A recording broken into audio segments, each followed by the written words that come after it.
I'm Emily. And I'm Hannah. We are best friends and dietitians. We have a goal of challenging nutrition misinformation and fitness trends with an evidence-based approach. Each episode, we will dish up our thoughts about the latest facts on a popular health-related topic. We're the Up-Beet Dietitians.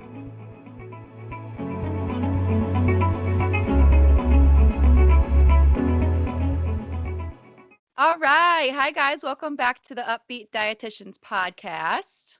Hello, guys. We are joined today with another very special guest. We are actually joined today with a food scientist, which is really cool, and one of our college friends and colleagues. And her name's Nia. And today we'll be talking a lot about like GMOs, chemicals in food, organic food, all that fun stuff. And we'll be able to hear about it from a food scientist's perspective, which is really awesome. So just to start off, Nia, if you want to tell us about yourself, what you do, any past education you want to talk about, hobbies, the floor is yours. Hi guys, so my name is Nia and I'm a food scientist based in the Aloha State, Rainbow State, Hawaii. Yay! Super fun. I met Emily and Hannah during my time at Purdue. I was actually co-workers with Emily and we did a super fun job, am I right? A very fun job. I guess I met Hannah just in passing because Hannah and Emily always hang out together, and then so whenever Emily is there, Hannah is sometimes there. It's true. And it's true. So my major is food science, and I kind of graduated around the same time as them. And a little bit more about me. So I am from Indonesia, and I moved to the US in 2015 for college. And then after I graduated in 2019, I moved to Hawaii because my boyfriend at the time, right now, my fiance, is currently stationed here in the Navy. Yeah, Nia has a really cool background story. I feel like you've traveled so much and it's so cool when you hear about people going to another country for college, because I only went to stayed over, so it's not that exciting, whereas you went across like the world. But yeah, you can also tell us about your work. What do you do as a food scientist? And what exactly does that look like, since some people might not know what food scientists do? Yeah, so right now I'm just actually in between jobs. So when I was in the food industry, I used to work in the regulatory side. So more like food safety, making sure that people don't get killed when they eat a company's food. And I was working in a food company too. So basically I was the one that makes sure that everyone in the company makes the food properly and safely, and also dealing with like third party auditors and stuff like that. Right now I am doing kind of like a part-time consulting and research gig for small businesses here in Hawaii, just kind of like as a freelancer.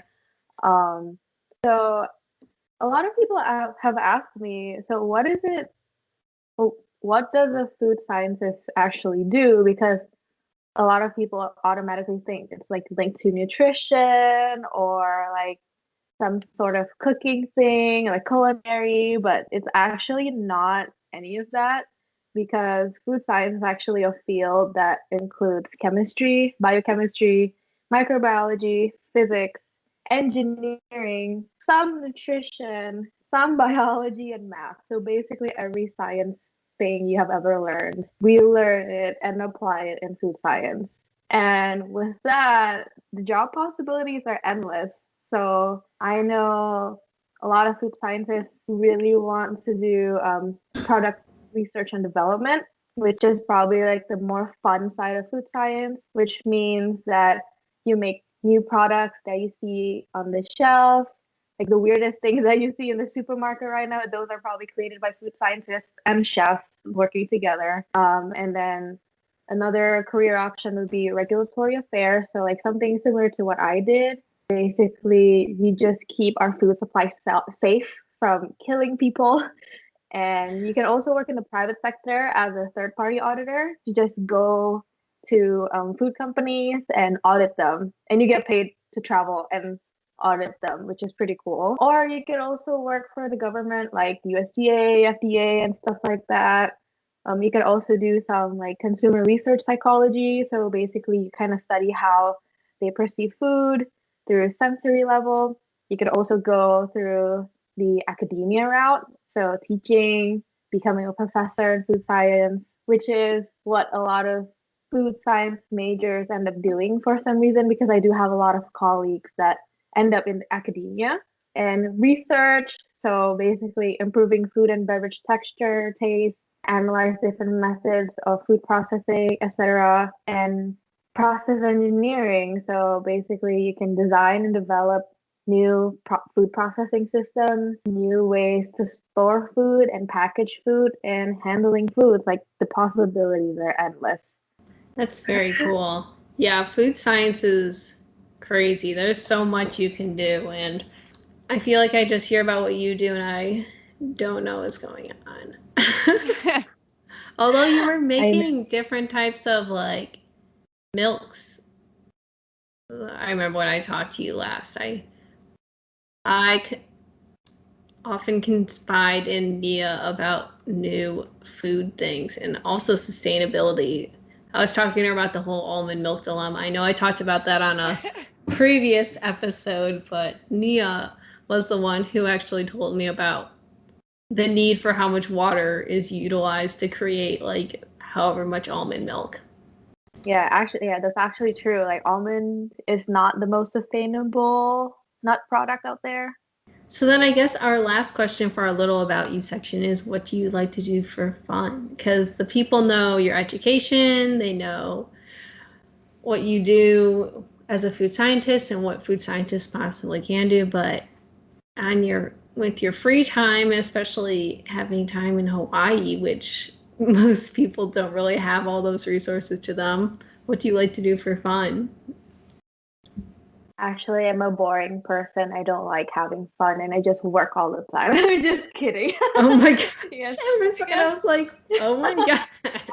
No, that's not me. That's my fiance. He just works all the time. But anyways, yeah, in my free time, I actually really like doing digital art, so drawing, and I also like cooking and trying a bunch of new food places. I mean, who doesn't like eating, right? And like in Hawaii, there's just so many good food places because it's like a cultural melting pot here. And so you literally can get any food imaginable. And the hybrid of it, so like any fusion food, like you can literally get it here and it's amazing. I also love going to the gym, working out, lifting weights, and specifically in Hawaii, while I'm still here, I also really like swimming in the ocean, so like snorkeling, trying to find sea turtles here and there, and occasionally hiking as a social thing to get along with people, because hiking is tiring, and I'm not a huge fan of being sweaty like that, but I do it for friends. Nia will go on a hike for friendship. For friendship. There you go. Okay, so I guess our first question actually was, what is a food scientist and what do their everyday responsibilities look like? But you kind of already touched on that, and I guess this is kind of more so, do you have anything else you'd like to add? I know we already kind of drilled you about this, and yeah, and people always mistaken me as someone who can give nutritional advice or someone that can cook really well, which I can't. Well, I can cook, but I'm not certified to do any of that. It's just to clarify. we appreciate it. We're here to educate and help people understand more what these different professions do. Yeah, Nia was in some of our classes at Purdue, but it was more so like the science-y nutrition classes, definitely not like the counseling, MNT, therapy kind of stuff. MNT. Yeah. Yeah. I remember those days when you guys were just like dying in that MNT class. Yeah. Well, let's jump into kind of our first specific question, I guess, then. So, Nia, I know GMOs are probably something you get asked about all the time, but let's ask you again. Will you tell us what a GMO is and what its purpose, and maybe touch on like the safety of it as well. Like, are they as harmful as people kind of think they are? Yeah, so actually, I'm super passionate about just educating people about GMOs and like a lot of things that people unnecessarily fear about what's in their food supply. And yeah, I can probably go on for hours about GMO, but I will cut it short for you guys.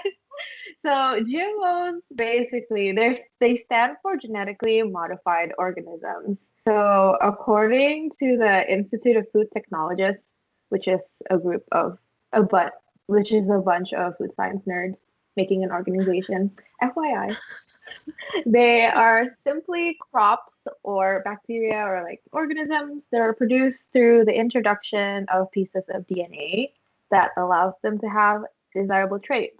So GMOs have actually been applied in our food system since way back in the day when farmers, in the 1800s, 1700s, whenever farming started to happen, they realized that, oh, some plants actually have better traits than others. And what if, and then they start to think like, what if we make some kind of hybrid thing where if we crossbreed them, then they might just have, better qualities in their next generation and so on.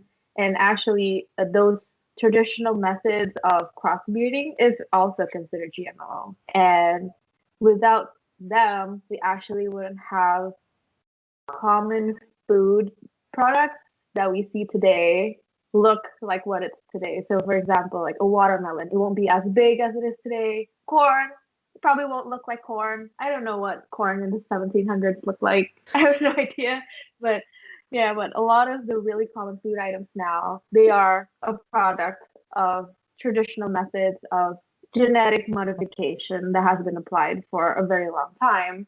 But then again, like, can you imagine how long it took them to crossbreed and do all those trial and errors and then just hope and wait and see if the outcome of their crossbreeding is actually what they want.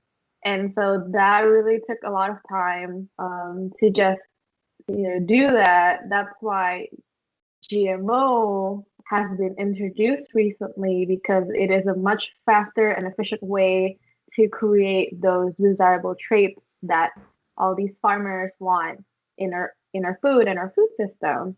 I know there has been a lot of controversy with GMOs. I mean, yeah, a lot of people are really scared of it for some reason, but GMOs are actually really safe. They're very efficient, like compared to the traditional crossbreeding methods that I mentioned earlier, and they're actually really necessary to feed the world's growing population right now. They actually reduce crop losses by developing resistance to pests, pests without the use of pesticides. Pets, like a dog will eat corn or something, right? Okay, I'll repeat that. Okay. So GMOs actually reduce crop losses by developing resistance to common pests without the use of pesticides. So as a result, it will increase the yield of the crops, and is actually better for the environment because you use less chemicals to treat the plants, right? Because the chemicals can get washed off in the water system and everything, and the plants can actually be adjusted to adapt to harsh growing conditions, which again will help so many people who are in really dry or really cold areas. They can also increase the nutritional content by genetic modification. So, for example, like vitamin A in golden rice. And they can also improve desirable characteristics for the food. So, for example, they can reduce the allergenicity, pronouncing that right? Allergenicity, meaning that it's not going to cause a severe allergic reaction as much. It could also delay ripening for flavor improvement. So apparently, like if a tomato sticks in the plant longer, while the ripening process is like slowed down, then it could create more sweeter tomatoes. And also, like another example would be creating potatoes with reduced starch content. So when you turn them into fries, they actually absorb less fat during frying. Isn't that really cool? Huh. That's so interesting. I did not know about that. Yeah. Yeah. I want to ask you like Yeah. how they create that, but I feel like that'd take like another like 40 minutes. So like And it'd probably we be like can way over my head. yeah, I know. I'd be like genetics is not my forte, so I actually don't know how to answer your question. It's okay. That's okay. We'll just be amazed. Yeah. Yeah. Also, another fun fact, you don't GMOs are not just used in plants and the food that we eat. They also use it in bacteria to create, for example, like insulin. A lot of people really need insulin. And like the traditional ways of creating insulin is actually really expensive. So without GMOs, insulin will be as accessible as it is today. That's really cool. I didn't know that either, actually. Yeah. Well, there is a lot of fear mongering around GMOs. Can you kind of let our listeners know why there's no need to be fearful around these GMOs and how you've already kind of mentioned how they're so helpful, but maybe like what are some of the common myths people are kind of hearing and why they're not true? The biggest problem surrounding GMOs is that a lot of people fear what they don't know. And a lot of consumers are not really educated of what it is, and they really don't understand what GMOs are. So that's why there's a lot of fear mongering and misinformation circulated by the media or bloggers, so many bloggers out there. And so I can dive into some of the most popular GMO myths that I've heard, which some of them actually sound pretty funny. So the first myth is people think that GMOs are unnatural, but that's not true because, like I said earlier, humans have been selectively breeding crops and animals for centuries. I mean, just look at the Pomeranian. Do you think that's not a GMO? Right? That was good. I love that. Yeah. Oh my gosh. And then Yeah. I mean, the term natural and nutrition in general is just like not even a term that really means anything. So I can see why that myth is just like so easily debunked. Yeah, I will talk about that later too. The term natural. Yeah. Yeah, and then I guess another myth that people have been believing is that okay, hear me out. This sounds very ridiculous.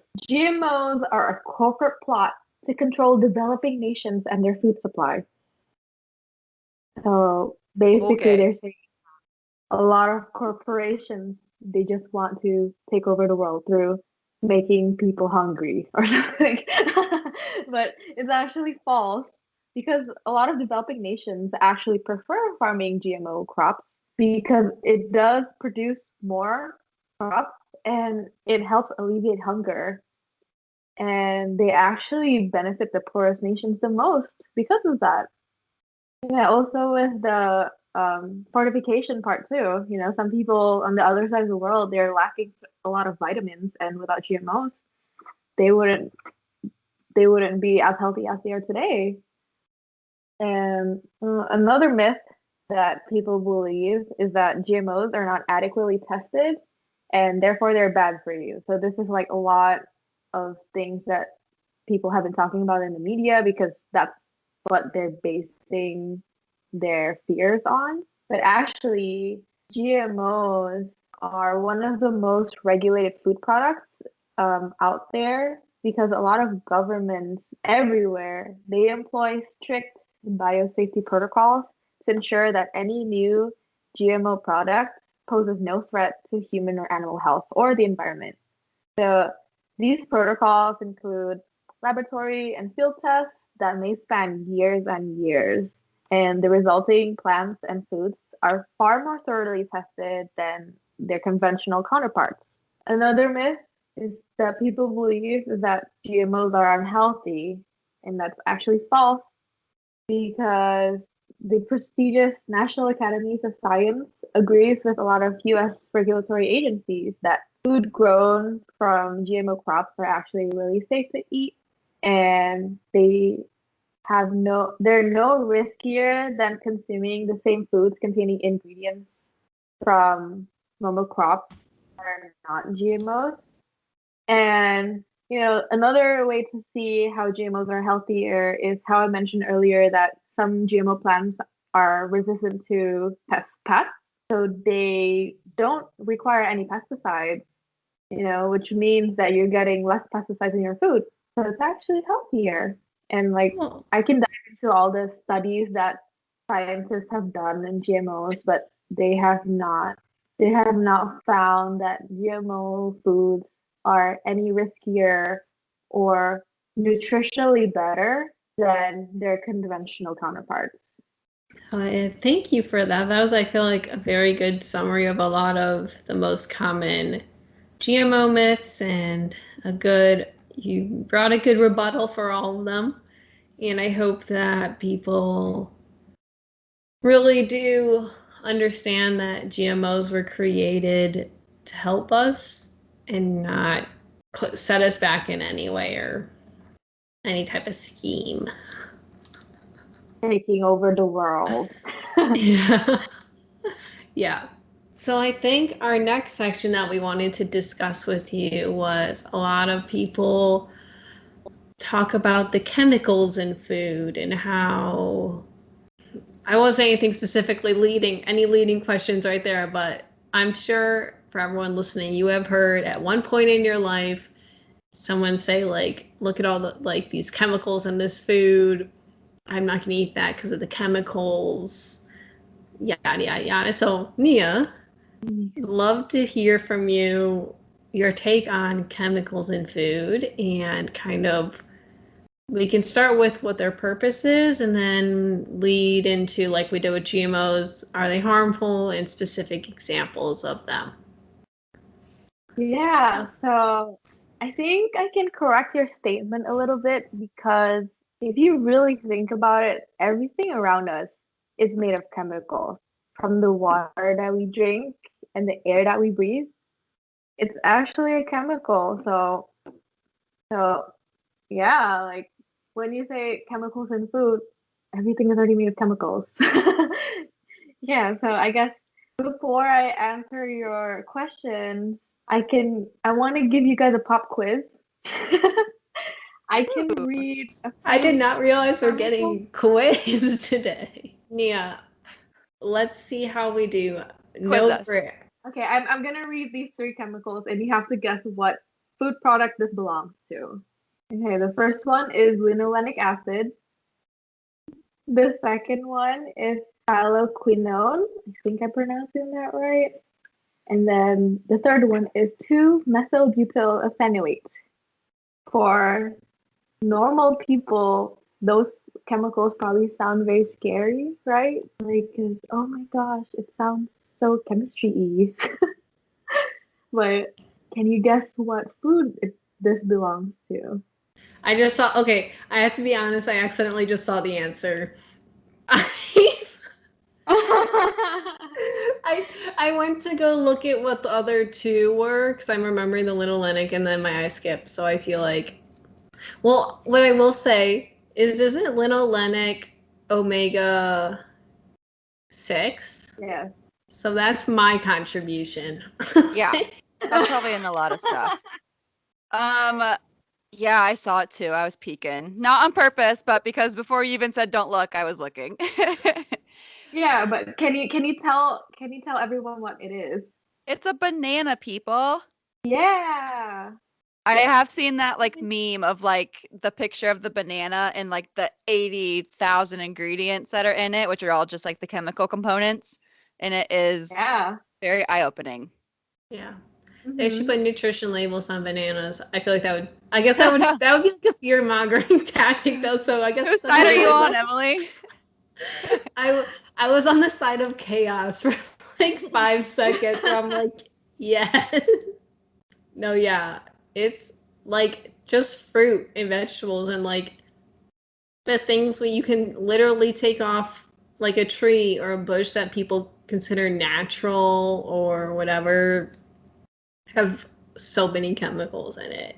But just because like you don't recognize the name, I've heard so many times where if you don't know what all the ingredients are in the label, then like don't buy that product. And I think the only people that are gonna know probably all the ingredients are like food scientists. Like not even Or like chemists. yeah, Yeah. yeah, the chemist who like constructed it.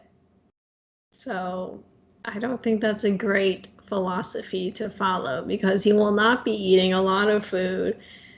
See, example A, you can't eat a banana if you didn't know what those three were. You're gonna be starving to death if you follow that rule. I can't imagine if people start freaking out when they hear dihydrogen monoxide. That's one of my favorite ones. Uh-huh. Yeah. Which It's one? water, people. It's Okay, water. I was about to say Nia. I'm like, you gotta tell the people that it is, or else they'll. I think there's a website that like is anti-dihydrogen uh, monoxide. That's it, right? Yeah, it's like it's satire. It's satire. It's not real. Like they're not actually trying to like cancel water. But since I think the purpose, I'll have to link it or something because it's so funny. But the purpose of creating that website was to kind of lean on that like misinformation. But this website really was you like honing on the fact that using these like bigger scientific words as like fear mongering tactics and just kind of not because you understand it right away what the word is doesn't mean you should fear it. I guess it's normal for people to be scared of things that they don't know. But, Yeah. as consumers, we also need to educate ourselves properly, not through blogs, not through. Okay, should I even mention a specific blog name? Is that bad? Do it. Yeah. Well, Like, well, they can follow blogs by like food scientists. I feel like that'd be like checking the credibility of the blogger. if they provide their resources, that's the most important thing. Like the biggest fear monger, misinformation blogger out there is the food babe. I think everybody knows this at this point. Food babe. Have you I feel like guys I've heard heard of of her? her. I've heard of her. It's not the food science babe. No, she is cool. I like The her. food science Yeah. babe is cool, Is but she not the the food one? babe. Is she the one that used to call herself a nutrition guru? No, that's Meow Mix or whatever her name is. Oh, yes, yes. Is she a diet? Okay, wait, side note. No, Is she's she not a dietitian. okay? I'm like, she also has a huge following for talking about nutrition all the time. But anyway, back to Yeah. the food babe. Yeah. I'm Yeah, gonna look her up right now because I feel like I've heard of her. yeah. The Nia, food babe. what type of content does she have?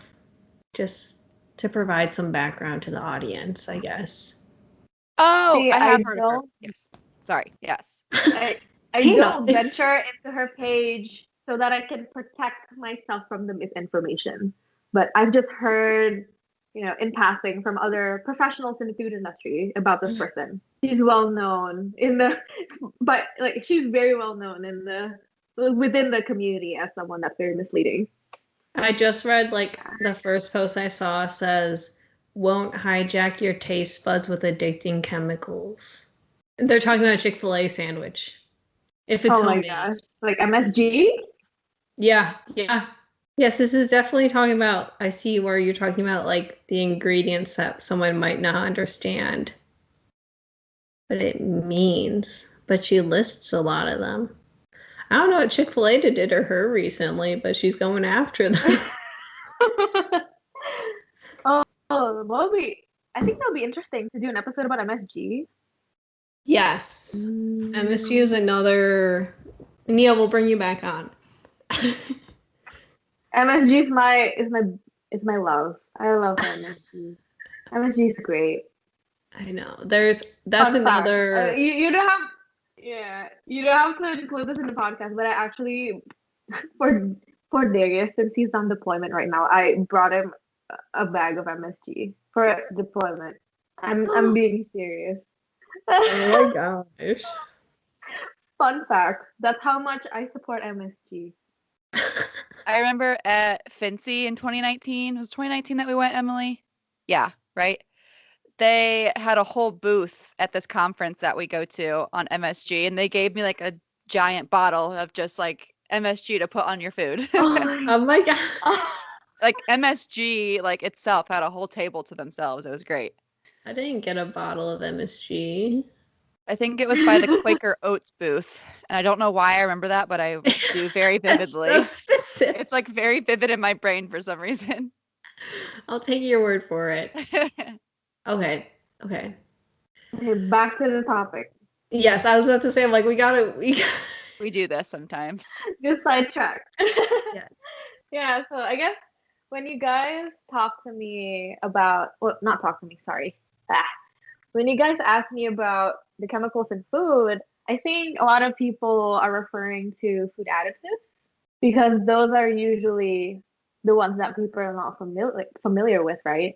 So food additives, by definition, they're actually substances that are added to food, like anything that is added to food that is not found in the food naturally. So they can be preservatives, vitamins and minerals, flavors, colors, sweeteners, leavening agents, emulsifiers, stabilizers, and thickeners.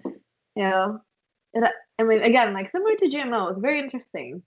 Food additives have actually been used since the olden days because back then people don't have refrigerators, so they come up with ways to preserve their food. So even as something as simple as adding salt or adding sugar, smoking, vinegaring, that's actually a food additive process if you really think about it.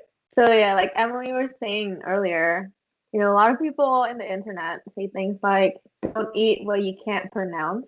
A lot of the fear that comes with the food additives that they don't know about is because of fear-based marketing and fear-mongering. Like a lot of these companies, they want to promote all natural, preservative-free products, but then it's actually based on the consumer's fear of not knowing what it is.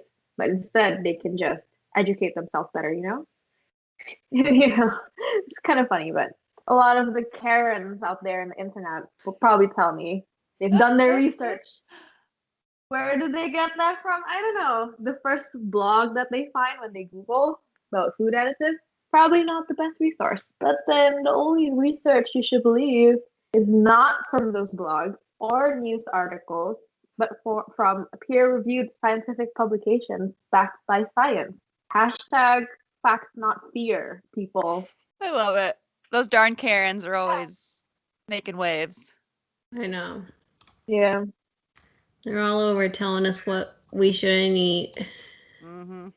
I think I said, not directly to one of them, but like rhetorically to someone in conversation, I was like, with all this food we shouldn't eat, it's easier just to not eat anything. Have you guys heard about the Dirty Dozen and Clean 15? Yes, I'm actually dying to hear your thoughts on that. Yeah, so okay, for those that don't know, so this is a list that is created by this organization called the Environmental Working Group or the EWG. So this list claims to be ranking fruits and vegetables based on the levels of pesticides from the dirtiest to the cleanest. But do we really have to worry about all these food products? Because some of these food products are really, really common. Yeah, so in order to tackle that, like a lot of their research is actually not true because they don't use the correct parameters to measure the pesticide residues on the food. Yeah, the EWG is actually very biased with their findings and their data because they're actually backed by big organic food companies, if that makes sense. So like if they're funded by these companies that want to sell more organic foods, like that's kind of biased, Yeah, but anyways, actually the US Department of Agriculture visits farms and collects a lot of food samples each year. There's this program by the US Department of Agriculture that collects all of the information about pesticide level residues on a lot of different food products in the market right now. And out of the samples that they tested, over 99% of them had residues well below the tolerances established by the EPA, with 42% having no detectable pesticide residue at all. Yeah, and just a fun fact, I think a lot, like Emily, Hannah, and I have heard this from several lectures when we were at Purdue. So yeah, because of the amount of pesticides that's undetectable in the food, you really need to eat a whole damn lot of it in order to have any adverse reactions because there's so little of the pesticide residues on the food, like parts per billion. Like imagine how little that is. And so I found this really interesting calculator online that calculates how much food, how much servings of food you can eat that will it won't even affect you even if you eat this much, like in terms of a pesticide residue levels. Okay, so I am going to read the number of servings a child can consume without having any health effects from pesticides, even if it had the highest levels of pesticide residues recorded by the USDA. So a child can eat 7,441 servings of kale, 181 servings of strawberries, and 378 servings of tomatoes. And even eating that much, they will not get an adverse reaction. More likely to die from like some kind of like vitamin overdose than pesticides at that point. I wanted to say that like I want to see 7,441 servings of kale. Like I feel like it would like fill a room. Like that's a lot. Oh my.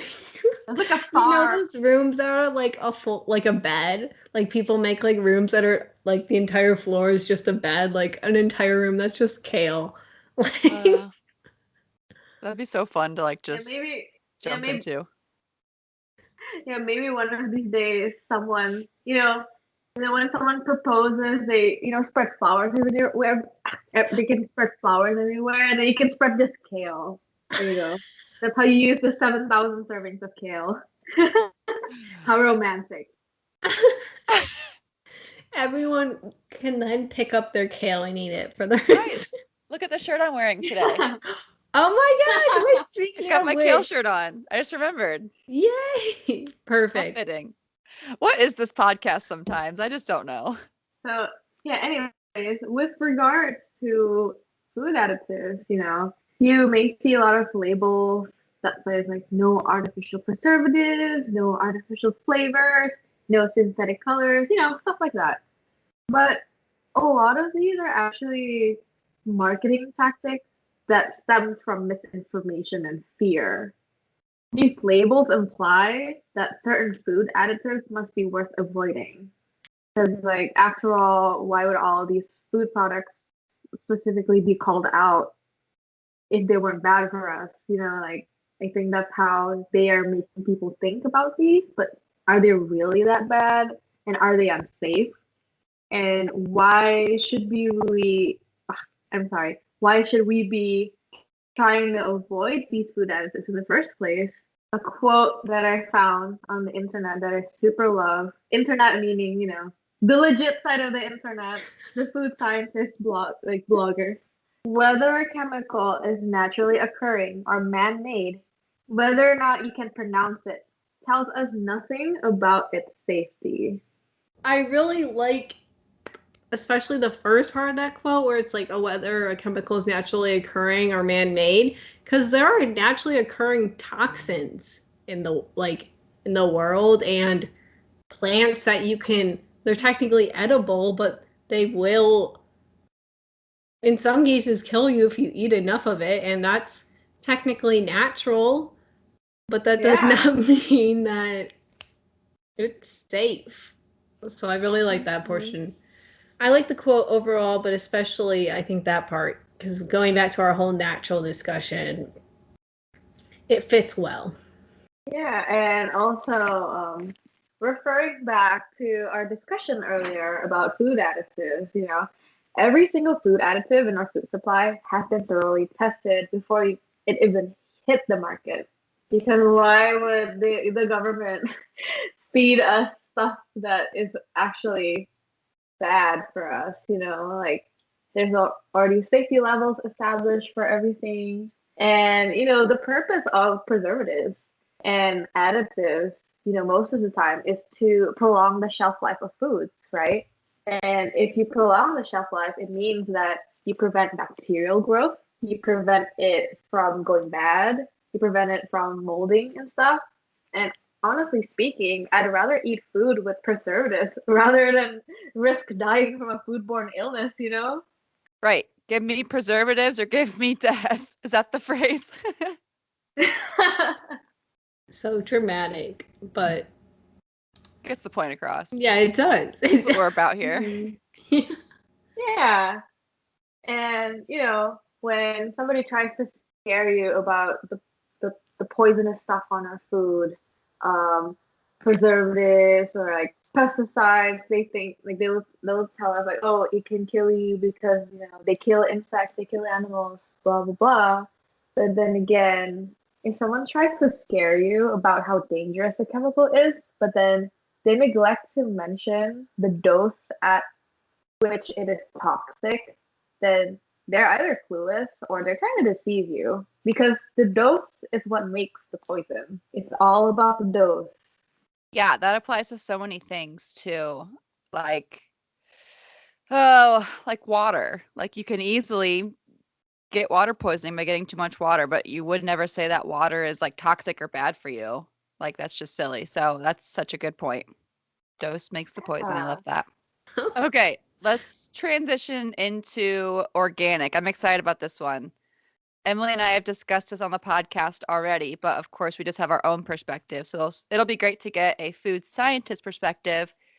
But Nia, will you tell us about what organic actually means, and is organic food actually healthier for us?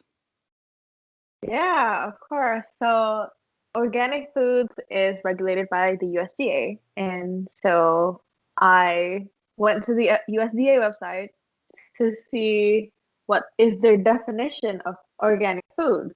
So USDA certified organic foods are grown and processed according to federal guidelines addressing, among many factors, soil quality, animal raising practices, pest and weed control, and uses of additives. So organic producers rely on natural substances and physical, mechanical, or biologically based farming methods to the fullest extent possible. That's from the USDA website. So in terms of produce, which is probably the most common organic foods that we see out there, so a produce can be called organic if it's certified to have grown on soil that had no prohibited substances applied for 3 years prior to harvest. The prohibited substances include most synthetic fertilizers and pesticides. So it is very important to take note of that last part that I just said, most synthetic fertilizers and pesticides. It didn't say all. So a lot of the misconception with organic foods is that a lot of people think that organic means pesticide free, but guess what? Organic farming uses pesticides. That's one of the things that people miss out on.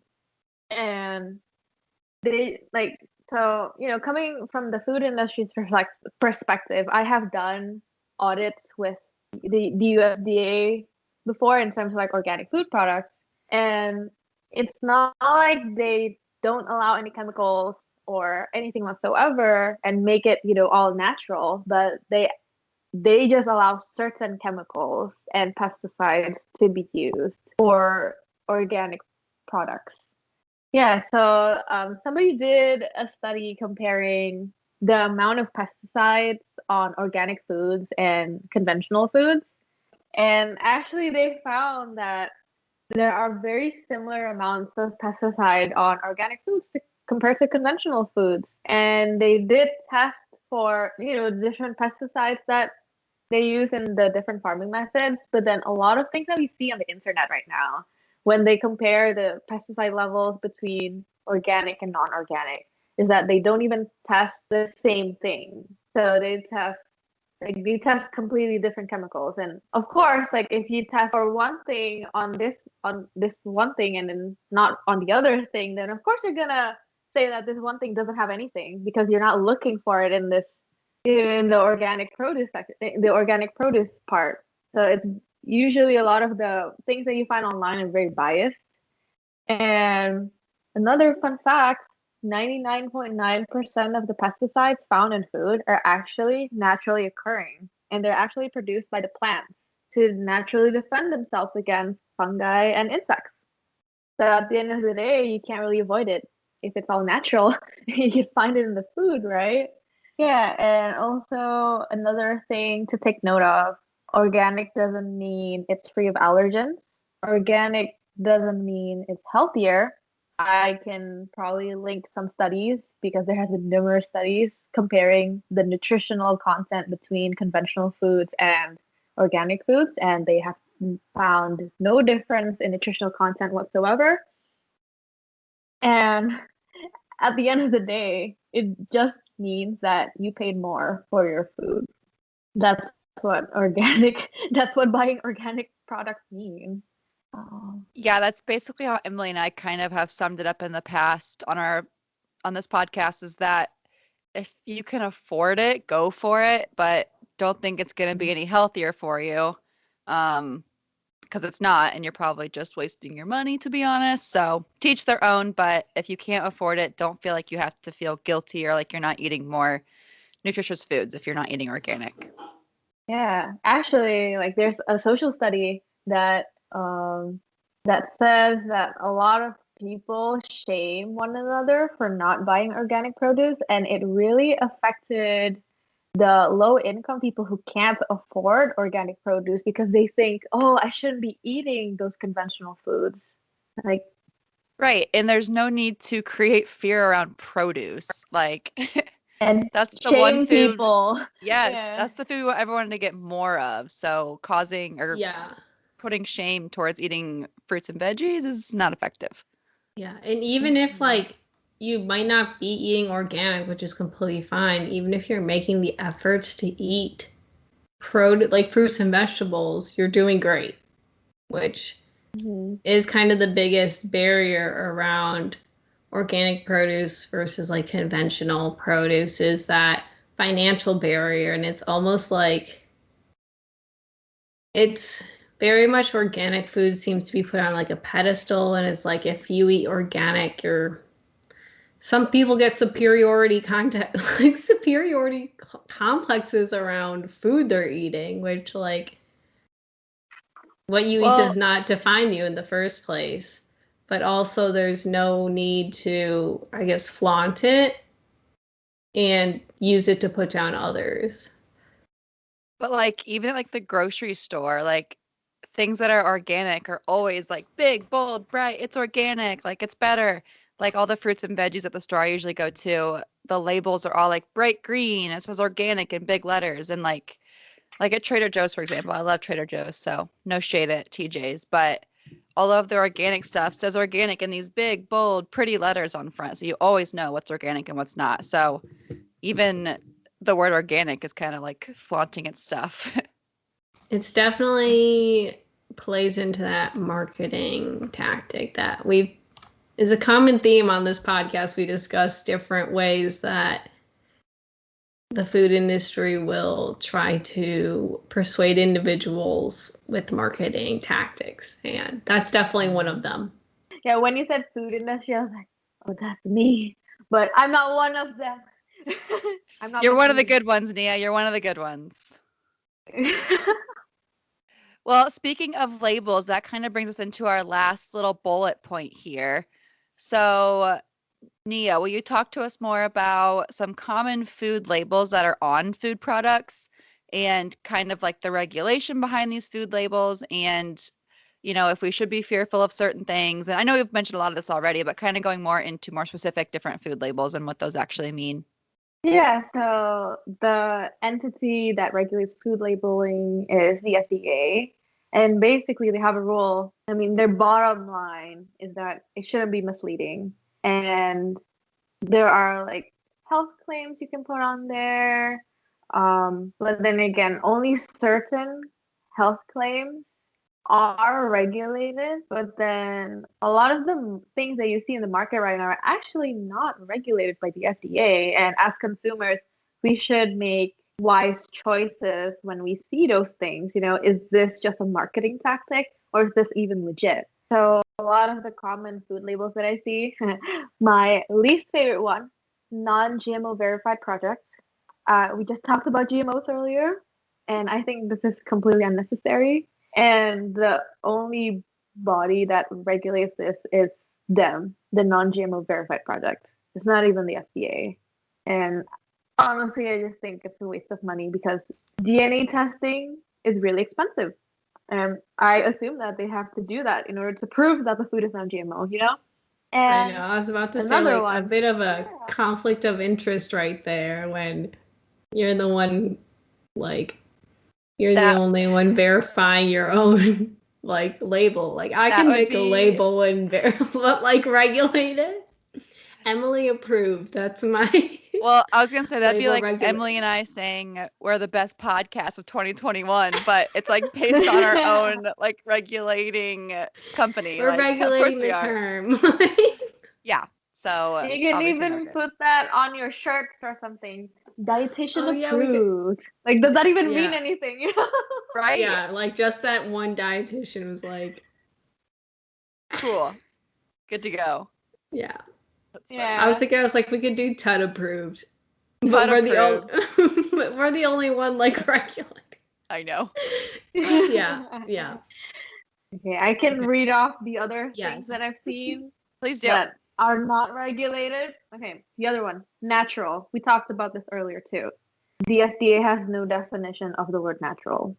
Clean label. That's also kind of like, you know, fear mongering and shaming a little bit because they saying that certain foods are dirty. And the FDA also doesn't regulate that. Superfood, that's also a big one.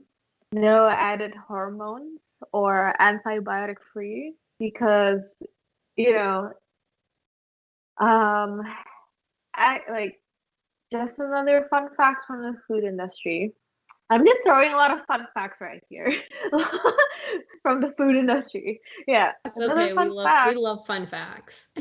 Yeah, yeah. Like before any produce, not produce, sorry, like any meat gets into our food supply in the stores, I think the USDA actually requires them to test the meat for antibiotics, and if they detect just a little bit, they tell them to toss it out. So like it's not possible for antibiotics to get in your meat because they do regulate that a lot. So like when they put antibiotic free, it's very unnecessary because there's no antibiotic there to begin with. And another one, relating to meats, grass fed and locally grown.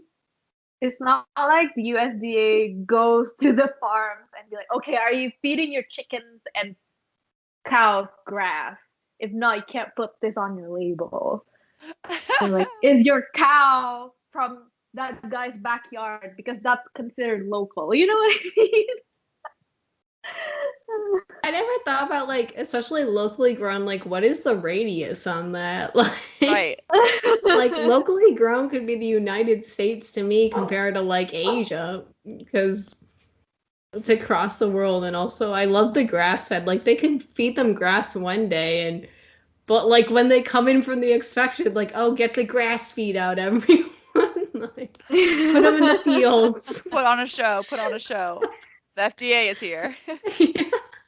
Okay, are there any others, Nia, that you kind of wanted to talk about before we wrap up? We did have one of our friends that has celiac on the show before, so we don't have to go too much into like gluten free. But if you want to touch on what that means, that'd be awesome. And like I guess on the other hand, there are certain food labels that are regulated, and I can read through the ones that people should look out for. So for example, gluten free, that's very beneficial for people who have celiac. Sugar free, It's also very beneficial for people who have diabetes. Well, I'm so sorry. Cruelty free because we don't condone testing in animals, right? And I guess vegan or plant based for those that have a plant based diet, though they're not really regulated, but it's helpful. And any allergen labeling, that's also very important if you're allergic to something. Yeah. That's good. I like that you include ones that actually are good to look for those who need it. That's really important. Mm-hmm. Not all food labels are bad, because some do have, I guess, good intentions, and they genuinely can help a lot of people. Yeah, they have merit, that's for sure. Mm-hmm. Emily and I like to kind of like wrap up and like make a big summation of kind of the bottom line of what we talked about today. So do you feel like there's one thing you kind of want to just, if you could put our whole hour of whatever talking into one line, what would it be? Don't be scared of your food. I love it. The fear mongering is just so ineffective. Okay, now let's get to the fun part. I know Nia's got a really great answer for this one. I'm so excited. Yeah.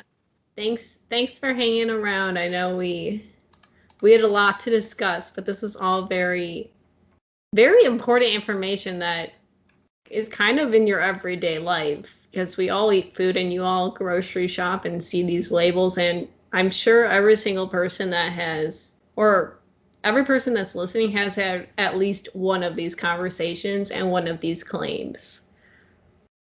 Yeah, it's going to be a good episode because I hear this stuff every single day. So I'll just be like, listen to episode whatever on my podcast, and I'll answer all your questions. Yeah, Nia answered it all. Yes. Okay, so our fun bonus question of this episode is, what's the best pasta shape? Guests go first. You guys should start. No. We always have guests go first. Okay. Well, I approach this debate from a very food science perspective, because I know there's probably some nerd out there that did some research about this. And then so I did some research, and okay, a good pasta shape has to have these three things: how well it captures and holds the sauce, how easy they are to get on the fork, and how satisfying it is to bite into them. And so I was doing my research and I found this book. It's literally a book about pasta. It's called Pasta by Design. It's a book created by this architecture professor from Harvard. Yeah, like this guy legit, he just used his math skills to make a book about pasta. I want to make a book about food shapes. How can we double dip how can we put dietetic somewhere else? We'll brainstorm, but that's awesome. Yeah, and then so this book basically explains the geometry of every pasta shape that exists. Isn't that crazy? I love that so calculus much. stuff. Yeah. And so according to this book, they created this book to work out the mathematical formulas of pasta and use the results to produce a culinary resource that is both beautiful and useful. I always want to say this is the most nerdy bonus question I think we've ever had. In such a good way. This is like amazing, but this is so funny. Okay. I'm ready to hear more about this, Nia. Yeah. I mean, you guys did ask a food scientist a food question, so I have to present this from a food scientist perspective, right? Yeah, so basically, yeah, they use calculus to construct a 3D model of every pasta shape that exists. And they did some math, and basically, they came up with the shape. It's called a cascatelli. You can actually buy this in the stores. Like, I don't know if you can find it. I don't know, probably like Whole Foods or something, like those kind of fancy stores. But yeah, this pasta shape is called a cascatelli. We'll have to include a link of what this looks like, because I'm looking at the picture and I don't think I've ever seen this pasta before. No, I've never seen this in the market either, but I looked it up online and they do sell boxes of it. So yeah, basically according to them, the shape results in a much tastier pasta. And let me read some facts about it. So cascatellis are short, like a short pasta shape with a flat strip and ruffles that stick out at a 90-degree angle. They are a mix of the bucatini, I don't even know what that is, a bucatini and mafalda pasta. And they have like a half tube ribbon shape, ruffle shape. And because of their excessive mass, this perfect pasta shape can capture up to 75% of the sauce, and it has slight variations in thickness and ruffles in its shape, and it provides a dynamic contrast in each bite, making it very satisfying to bite at a sensory level. It has right angles, which is apparently very rare in pasta shapes, that can resist bite force from all directions, maximizing the sensation of how satisfying the shape fits on your teeth. And it has a larger shape than most like single pasta shapes, so it provides more fork insertion points. So there it is. I don't even want to say my answer now. Oh, I don't either. I feel like Nia wins. Like you win the debate. Like we don't have to continue. I could hear you talk about cascatelli all day long. That was amazing. Same. I think for listeners, I'm going to try to describe what this looks like. So to try to imagine it, but it looks like almost, the ice skating protectors that like ice skaters slide on their blades. It kind of looks like one of those, like the plastic version, not the like cloth foam version that goes over the blade, but make it more curvy, if that makes sense. Or you can click the link we're going to include. An ear. Or an ear, yeah. That's what I thought too, Yeah. was the ear. But Emily's was good. That was a good way of putting it. I would not have thought of it that way. Yeah, Emily, It also looks like a sled. It does look like a sled. Did you All even right. have an answer? Like I did have an answer, but Okay. I don't have the evidence to back it up. It's anecdotal evidence. Yeah. With my own personal Emily approved pasta experience. I argue that the bow tie is the best pasta shape. It also, I'm gonna get roasted for this because I know I'm saying it wrong. But it also is like called like farfalle, or like, how do I say this? I don't know. I don't know. Don't let me keep talking because I'm gonna say it. I'm gonna say it. Is it farful? Far? It has like, it's Farfalle. Well, I always say bow tie, but like that's the typically the name. Like Google says you pronounce it farfalle. Farfalle. Farfalle. See, I'm already like farfel. Because in like Italian and Spanish, you like say the LE. Farfalle. Yeah. Oh, that's so fancy. See, okay, the name.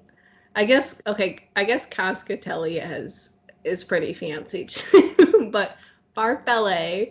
Hannah knows I'm very much a visual eater, so I really like when my food looks pretty and cool. So seeing like bow tie shapes makes me just very happy. I guess in terms of going off of Nia's 3 criteria, which I really like. One, I believe bow tie holds sauce pretty well in the little like the wings of the pasta. It holds it pretty well. Very easy to stab with a fork since they don't lay like vertically. They normally lay flat in your bowl or plates. So very easy to stab. And then I would say very satisfying to bite because of it has the fun little curve, and then it's fun to look at. I wonder if they ever ranked these pasta shapes, Oh, I'm sure it's somewhere. It's somewhere on the internet. Someone's like, these are my opinions. Maybe we'll do that. Or like, no, based by science. Ooh. Oh, based on maybe. I mean, this person did it. Like these people did. They found the best one, so I'm sure with their research, they probably gathered evidence about the others. They should share that information. I'd love to see their all-inclusive list. Okay, Hannah. I found on Google a definitive ranking of pasta shapes from worst to best. All right, but is it backed up by science? Because we're Well, talking. no.